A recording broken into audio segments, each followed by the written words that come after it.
Olá pessoal, tudo bem? Vamos então retomando as nossas aulas acerca do mágico dos direitos das famílias. Lembrando que no bloco passado eu trouxe para vocês a invalidade do casamento. Dentro dessa invalidade do casamento trouxemos e pontuamos as situações de inexistência e situações também de nulidade. E só aqui eu gostaria de fazer uma errata e trazer mais uma observação antes de darmos continuidade. Primeiro detalhe, a errata é a seguinte: dentro da ação declaratória de nulidade acerca dos legitimados, eu trouxe para vocês que qualquer interessado, inclusive o Ministério Público mero cooptador, eles podem, na verdade, pleitear essa nulidade do casamento. Ocorre, contudo, entretanto, todavia, que ao falar do Ministério Público ou mero cooptador, eu trouxe para vocês que seria o artigo 124 da nossa Constituição, 124 da nossa Bíblia Política. Ocorre que, em verdade, não é esse o dispositivo, então aí seria errata, né? Então qual que seria o dispositivo? O dispositivo, em verdade eu vos digo, é o artigo 127 da nossa Constituição. Então artigo 127 da nossa Constituição, artigo 127 da nossa Constituição. Troquem o 124 por 127. Gente, para terminar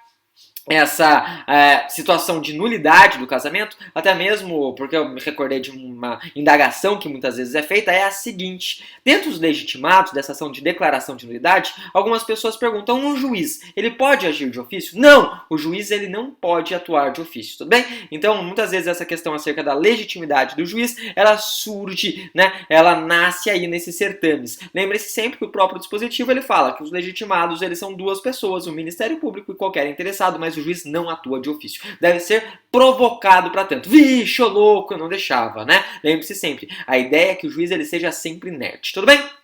Dito isso, vamos além. Como diria Buzz Lightyear, ao infinito e além. Terminamos então as situações de nulidade e a partir de agora eu quero entrar nas situações de anulação do casamento. Então falaremos de anulação do casamento. Artigo 1550. O artigo 1550, gente, ele vai pontuar alguns dispositivos para vocês. Ocorre que aqui é uma loucura e eu falarei para vocês a razão da loucura. Temos vários tipos de ação e essas ações elas possuem prazos distintos, prazos diferentes, né? Ou seja, para aí perguntar em provas, em certames, seja de OAB, de concursos públicos também, é um prato cheio, porque muitas vezes nós temos diferenciações entre legitimados, distinções acerca das formas de convalidação e também distinções acerca dos prazos propriamente ditos. Tudo bem? Dito isso, então, daremos o start e vamos bem, Luiz, né? Vamos bem Luiz Fonsi, bem despacito a partir de agora. Então, primeira situação e segunda situação,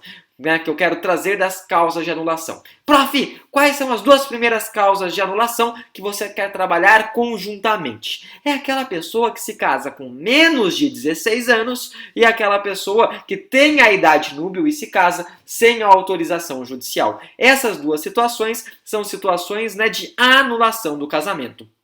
Primeira coisa que eu quero dizer para vocês é o seguinte, né? Puxem um asterisco quando eu falei da primeira situação. Pessoa que se casa sem a idade núbil, sem 16 anos. Por quê? Porque até o ano passado, o artigo 1520, ele tinha um dispositivo que franqueava o casamento para duas situações antes dos 16 anos. Essas duas situações não existem mais, como diria Padre Quevedo, né? Elas acabaram, acabou. Em outras palavras, acabou, tá? Então, o que eu quero dizer? Que casamento antes dos 16 anos hoje não existe mais, tudo bem? Não há mais a possibilidade de casar-se antes dos 16 anos. Quem trouxe isso foi a Lei 13.811 de março do ano passado, março de 2019. Show de bola, sem grandes entraves, sem grandes dificuldades. Ai, prof, eu sou um historiador, eu gosto muito de falar acerca de como era antes. Então, quais eram as situações que viabilizavam o casamento, né? Antes dos 16 anos. As duas situações eram para evitar a imposição de pena e número 2 também, né, seria trabalhado ou trazido esse dispositivo naquelas situações em que resultava a gravidez, né? Em outras palavras, essas duas hipóteses que viabilizavam o casamento antes dos 16 anos. Essas duas hipóteses não existem mais. De qualquer forma, casou antes dos 16 ou casou com mais de 16 sem autorização dos pais ou sem autorização judicial, o casamento ele é anulável. Surge então a chamada ação, né, de anulação do casamento. Ação de anulação do casamento. Prof, quem tem a legitimidade para a propositura dessa ação? Gente, aqui são três as pessoas que têm a legitimidade para a propositura dessa ação, pelo menos no inciso 1 e inciso 2, né? Quem são essas pessoas? E por que três? Porque três é mágico, né? Primeiro detalhe, seriam os próprios representantes desses indivíduos aí, que tenham mais de 16 ou menos 16, ou até mesmo, né, a gente pode trabalhar aquelas situações dos ascendentes. Ascendentes, a gente fala de pai, avô, que muitas vezes acabam sendo os próprios representantes. E notem sempre, né, que até o próprio cônjuge menor, ele tem essa possibilidade de pleitear aí a anulação do casamento. Tudo isso que eu estou ventilando, estou trazendo para vocês, se encontra esculpido, talhado, cunhado no artigo 1552. Mas, prof, qual que é o prazo para interposição dessa ação? O prazo para interposição dessa ação se encontra no artigo 1560, parágrafo 1º, gente. E ele vai dizer o seguinte: trata-se de um prazo decadencial de 180 dias. Só que esse prazo ele tem um cômputo diferente, de acordo com quem, na verdade, vai ingressar com essa ação.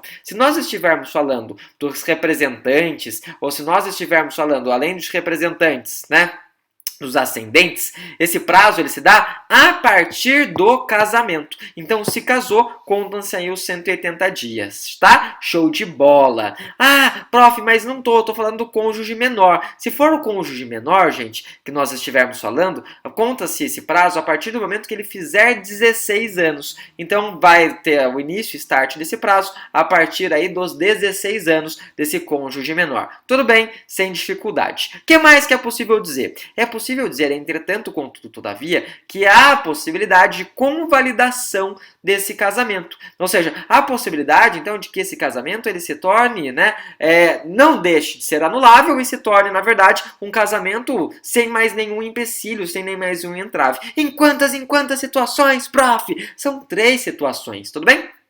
A primeira situação é a seguinte, e a primeira, de certa forma, ela é bem transparente e bem tranquila. Eu disse para vocês que se a pessoa ela tem mais de 16 anos, em outras palavras, ela tem uma idade superior à idade núbio, ela precisa da autorização dos pais. Se um dos pais não consente, seria necessária a chamada autorização do juiz. Show de bola! Mas vocês não sabem que loucura! O que aconteceu? Além dos caras do Charlie Brown invadirem a cidade, aconteceu o seguinte, gente, né? Essa pessoa que tenha mais de 16 anos, quando ela se casou, os pais, eles, ainda que não tenham autorizado, eles participaram do casamento. Em outras palavras, eles estavam lá presentes. Se eles estavam presentes, o código ele parte da premissa do quê? Que houve uma anuência tácita, houve uma autorização tácita. Então, se os pais eles estão presentes no momento da celebração do casamento, significa que, de certa forma, eles concordaram, razão pela qual o vício da inexistência da autorização, ele estaria um vício sanado, né? Um vício já corrigido. Show de bola. Segunda situação.